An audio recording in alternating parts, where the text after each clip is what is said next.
Todo empezó en la prensa. Pero desde el principio supimos que esta vez era distinto. Porque ocurría en pueblos y ciudades pequeñas. Y ya no lo veías solo por la tele, sino en las calles de la ciudad. Lo veías por la ventana. Era un virus muy infeccioso. No hacía falta que nos lo dijera ningún médico. Era la sangre. Se transmitía a través de la sangre. Pero cuando intentaron evacuar las ciudades ya era demasiado tarde. La infección se había extendido. Los controles del ejército ya no sirvieron. Y entonces comenzó el éxodo. Septiembre Zombie. Capítulo 3. Michael estaba exhausto, pero no podía dormir. Cuando finalmente consiguió perder la conciencia, solo tardó unos pocos minutos en despertarse y sentirse peor que nunca. Había estado tendido en el suelo en medio de una corriente de aire y le dolían todos los huesos del cuerpo. Habría preferido no molestarse en intentar dormir. El centro comunitario estaba helado. Él se hallaba completamente vestido y se había envuelto en una gruesa chaqueta de invierno, pero seguía notando el aire gélido. En ese momento lo odiaba todo, pero enseguida decidió que lo que más odiaba era esa hora del día. Aún era oscuro, y en las sombras creyó ver miles de formas sinuosas donde, en realidad, no había ninguna. La cabeza le daba vueltas. Solo podía pensar en lo que había pasado fuera. Todo había quedado afectado.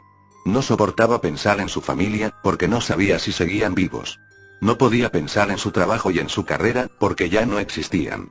No podía pensar en salir con sus amigos durante el fin de semana, porque, con toda seguridad, esos amigos también estaban muertos, yaciendo boca abajo en una esquina de cualquier calle, y los lugares a los que solían ir estarían silenciosos y vacíos. No podía pensar en sus programas de televisión favoritos, porque no había ningún canal que siguiera emitiendo ni electricidad para que funcionasen los televisores. Ni siquiera se sentía capaz de silbar la melodía de sus canciones preferidas. Dolía demasiado recordar y sentir las emociones que, aunque solo habían desaparecido hacía un par de días, parecía haberlas perdido desde siempre. Desesperado, se quedó contemplando la oscuridad y concentrándose con todas sus fuerzas en escuchar el silencio. Pensó que si conseguía vaciar la cabeza de todo, el dolor desaparecería. No funcionó. No importaba en qué dirección mirase, lo único que veía eran otros rostros tan desesperados como el suyo, devolviéndole la mirada a través de la oscuridad. Todos estaban sufriendo el mismo insomnio doloroso e incurable. Los primeros rayos de sol comenzaban a filtrarse en la sala.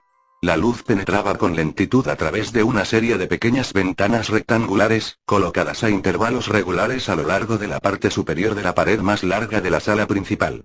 Todas las ventanas estaban protegidas por fuera con una rejilla muy tupida, y todas también estaban cubiertas por capas de pinturas en spray, obra de incontables vándalos a lo largo de los años. A Michael le resultó extraño y desconcertante pensar que, en ese momento, todos esos vándalos estaban, casi con toda seguridad, muertos. No quería moverse, aunque sabía que tenía que hacerlo. Necesita desesperadamente usar el servicio, pero tenía que reunir el valor y la energía para levantarse e ir hasta allí. La temperatura era gélida, y no quería despertar a ninguno de los pocos afortunados que habían conseguido dormirse. En la sala reinaba tal silencio que no importaba lo cuidadoso que intentase ser, porque todos oirían cada paso que diese. El estado de los servicios tampoco ayudaba. Ya no tiraban de la cisterna, porque el suministro de agua se había agotado, y se habían visto forzados a utilizar un pequeño lavabo químico que alguien había encontrado entre el equipo de los Scouts. Aunque llevaba menos de un día en uso, ya apestaba. Emanaba una combinación nociva de fuertes detergentes químicos y desechos humanos estancados. No podía seguir aguantando, tenía que ir. Intentó sin éxito hacer que el corto viaje le pareciera un poco más fácil, convenciéndose de que cuanto antes se levantara, antes lo habría hecho y estaría de vuelta. Resultaba extraño que ante la enormidad del desastre, incluso la más sencilla de las tareas cotidianas pareciera de repente una montaña imposible de escalar. Se apoyó con la mano derecha en el cercano banco de madera y se levantó con pies inseguros. Durante unos pocos segundos no hizo nada más que quedarse quieto e intentar mantener el equilibrio. Temblaba de frío. Luego dio unos tambaleantes pasos de prueba en medio de la penumbra hacia los servicios. En 3 semanas cumpliría los 29. Esa mañana se sentía como si tuviera al menos 50. Se detuvo ante el servicio y respiró hondo antes de abrir la puerta. Miró a la derecha, y a través de una pequeña ventana junto a la puerta principal, le pareció ver algo fuera. Se quedó helado. Decididamente había visto movimiento. Sin hacer caso del punzante dolor en su vejiga, Michael apretó la cara contra los sucios cristales y miró hacia afuera a través de las capas de pintura y la rejilla. Bizqueó a causa de la luz. Ahí estaba de nuevo. Al instante se olvidó de la temperatura, del dolor de huesos y de su vejiga llena. Desbloqueó la puerta y la abrió de par en par. Se precipitó hacia la fría mañana, corrió hacia el otro extremo del aparcamiento y se paró al borde de la calle. Allí, al otro lado de la calle, vio a un hombre que se alejaba lentamente del centro comunitario. ¿Qué ocurre? Preguntó una voz de repente, sobresaltando a Michael. Era Stuart Jeffries. Él y otros 3 supervivientes le habían oído abrir la puerta y, preocupados, lo habían seguido al exterior. Allí. Contestó Michael, apuntando hacia el hombre, que se encontraba a poca distancia y daba unos lentos pasos hacia adelante. Gritó, con la esperanza de llamar su atención antes de que desapareciese. No hubo respuesta.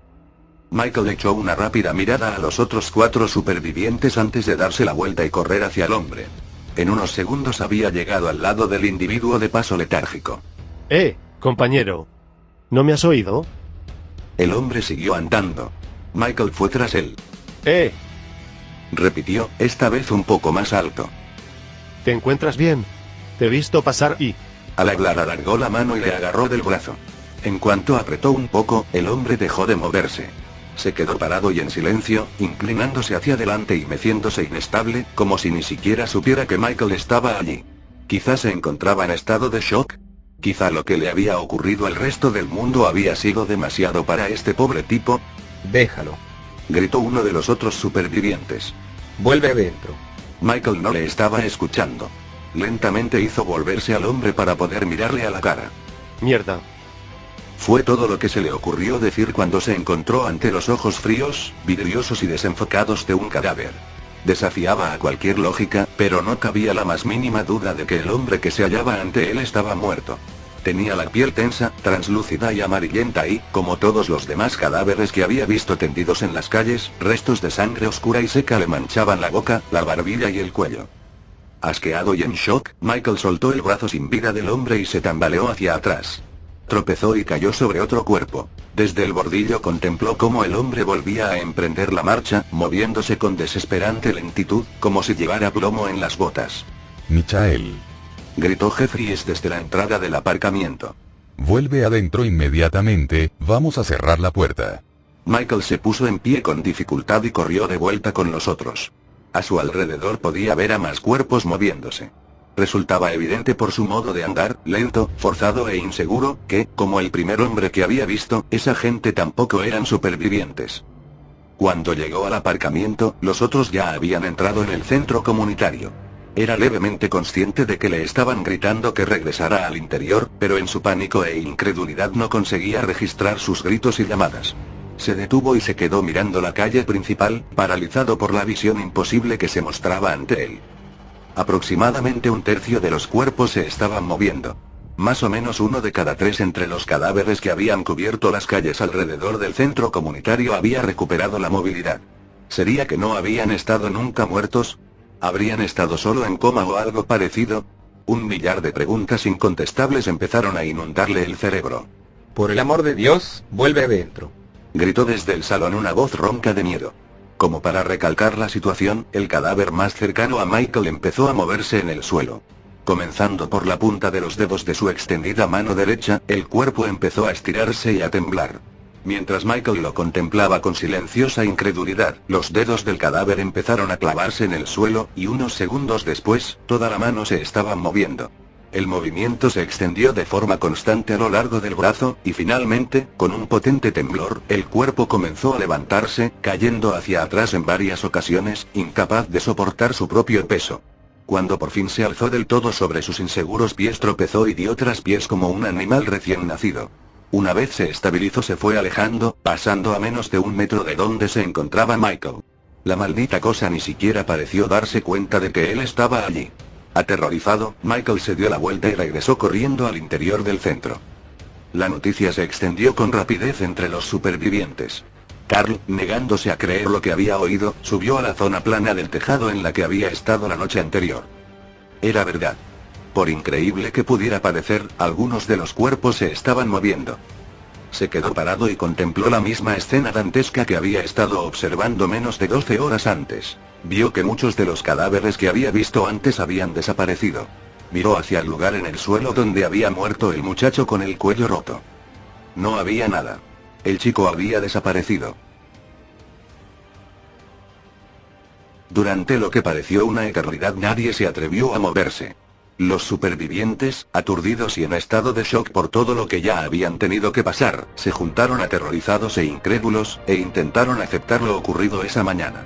Curiosamente, fue Ralph, el hombre que había intentado aparentar tanta autoridad y que tan ávido de tomar el control había estado la noche anterior, el que parecía tener más problemas para aceptar lo que había sucedido. Se hallaba en el centro de la sala, al lado de un agente inmobiliario gordo y de mediana edad llamado Paul Garner, pidiendo a Emma, Carl, Michael y Kate James, una maestra de escuela de 39 años, que no abrieran la puerta ni volvieran a salir. Pero tenemos que salir, Ralph. Dijo Emma, con voz baja y calmada. Tenemos que averiguar qué les está pasando. No me interesa. Cortó Ralph, nervioso y asustado. No me importa lo que esté pasando. No veo ninguna razón para salir ahí fuera y arriesgarme. ¿Arriesgarte a qué? Interrumpió Michael. Nadie te está pidiendo que salgas. ¿O sí? Abrir la puerta ya es un maldito riesgo. Murmuró Garner inquieto. Se mordía los dedos de la mano izquierda mientras hablaba. Que se quede cerrada y que se queden fuera. No debemos arriesgarnos exponiéndonos a esas cosas. Protestó Ralph. ¿Cosas? Bufó Emma, con voz repentinamente cargada de ira. Esas cosas son personas. Maldita sea, tus amigos y tu familia podrían estar ahí fuera. Esos cuerpos llevan días muertos en el suelo. Chilló, con la cara pegada a la de Emma. ¿Cómo sabes que estaban muertos? Preguntó Carl, totalmente serio y calmado. ¿Comprobaste a todos? ¿Comprobaste el pulso de todos ellos antes de encerrarte aquí? ¿Sabes también como yo que? ¿Lo hiciste? Volvió a preguntar. Ralph negó con la cabeza, reticente. ¿Y has visto antes andar a un cadáver? Esa vez Ralph no contestó. Se alejó, se apoyó en la pared más cercana y se cubrió la cabeza, intentando apartarse de todo. Dios santo. Maldijo Garner. Por supuesto que nunca hemos visto andar a los muertos, pero ¿qué? Pero tampoco había visto nunca a nadie caer al suelo y no moverse durante 2 días. Acéptalo, todos estaban muertos. Necesito salir allá afuera para ver si puedo averiguar qué está ocurriendo y para ver si esos cuerpos suponen una amenaza para nosotros. Explicó Michael. ¿Y cómo lo sabrás? Preguntó Ralph, mientras se volvía de nuevo hacia el resto del grupo. ¿Quién te va a decir si estás en peligro? Durante un momento, Michael no supo qué contestar. Emma estudiaba medicina. Respondió, pensando con rapidez y mirándola. ¿Podrías darnos alguna idea? ¿Verdad? Emma se balanceó incómoda de un pie al otro y se encogió de hombros. Lo intentaré. Murmuró. No sé de cuánta ayuda podré ser, pero... ¿No ves lo que estás haciendo? Protestó Ralph. Se quitó las gafas y se frotó los ojos. Nos estás poniendo a todos en peligro. Si esperas un poco más y... ¿Esperar a qué? Lo interrumpió Carl. Cambia el maldito disco, ¿quieres? Me parece que estamos en peligro, hagamos lo que hagamos. Estamos aquí sentados, en una sala que podríamos derrumbar con nuestras propias manos si nos lo propusiéramos, rodeados de cuerpos en descomposición. Quedarnos aquí me parece bastante arriesgado. Convencido de que la conversación estaba a punto de desembocar en otro debate inútil sobre si salir o no, Michael quiso dejar bien clara su opinión y sus intenciones. Voy a salir. Anunció. Lo dijo sin alzar la voz, pero con una determinación inquebrantable. Quedaos aquí escondidos si queréis, pero yo voy a salir y voy a salir ahora. Por el amor de Dios. Suplicó Ralph. Piénsalo bien antes de hacer algo que pueda. Michael no se quedó a escuchar el final de la frase. Dio la espalda a los demás y fue hacia la puerta para salir del centro comunitario. Se detuvo un segundo para recobrar la compostura y miró hacia atrás a Carl, Emma y Kate. El resto del grupo estaba en silencio. ¿Listos? Carl asintió y se puso a su lado, seguido de cerca por Emma y después por Kate. Michael respiró hondo, abrió la puerta de un tirón y salió al brillante sol de septiembre. Era sorprendentemente cálido. Carl, el único que había estado hacía poco en el exterior durante un rato considerable, se dio cuenta de que había desaparecido el viento racheado de la noche anterior. Se protegió los ojos del sol y contempló a Michael cruzar de nuevo el aparcamiento, alejándose con precaución de su ruinoso refugio de madera, y dirigirse a la calle. Cuando apareció el primer cuerpo en movimiento, Michael se detuvo instintivamente y se volvió hacia los otros. ¿Qué ocurre? Preguntó Emma, inmediatamente preocupada. Nada. Murmuró él, aunque se notaba nervioso e inseguro. De repente, los cuatro se hallaron en medio de la calle de espaldas los unos contra los otros, mirando cada uno en una dirección diferente. Kao se fijó en el resto de los supervivientes, los contemplaban desde la puerta del centro comunitario. ¿Qué vamos a hacer ahora? Preguntó Kate. Era una mujer callada, baja y rechoncha, con un rostro que normalmente se sonrojaba, pero que de repente había perdido buena parte de su color. Michael miró alrededor en busca de inspiración. No lo sé. ¿Alguien tiene alguna idea? Tenemos que echarle un buen vistazo a alguno de ellos. Susurró Emma. ¿Qué quieres decir? Preguntó Kate. ¿A qué se supone que debemos mirar exactamente buscando? Intentémoslo y veamos hasta qué punto responden. Deberíamos ver si nos pueden decir algo. Mientras ella hablaba, Michael avanzó unos pocos pasos. ¿Qué os parece ella? Preguntó, señalando al cuerpo más cercano, que caminaba lentamente y un poco lareado. ¿Qué tal ese mismo? Se quedaron en silencio y contemplaron el torpe avance de la lastimosa criatura. Los movimientos de la mujer muerta eran cansinos y forzados. Los brazos le colgaban inertes a los lados. Casi parecía que arrastrara los pies tras ella. ¿Qué vamos a hacer con ella? Preguntó Kate con nerviosismo. ¿Quieres acercarte y echarle un vistazo? Preguntó Carl. Michael negó con la cabeza. No, llevémosla adentro. ¿Qué, de vuelta allí? Exclamó Carl, señalando el edificio a su espalda. ¿Lo dices en serio? Sí, allí. ¿Hay algún problema? Para mí no. Respondió Emma. Pero intenta convencer a los demás. Michael no le dio importancia. Creo que tendríamos que llevarla adentro e intentar que se sienta cómoda. Podremos sacar más de ella si conseguimos que se relaje. ¿Estás seguro? Murmuró Kate. Los nervios se le estaban empezando a crispar. Michael asintió con la cabeza. Estoy seguro. Contestó con mucha más seguridad de la que realmente sentía. Maldita sea, hagámoslo. No vamos a ninguna parte, si nos quedamos aquí parados, no. Eso era lo que Michael necesitaba oír. Fue hacia la mujer, estiró las manos y se las colocó sobre los hombros. Ella se detuvo casi al instante, la suave presión de Michael fue suficiente para retenerla.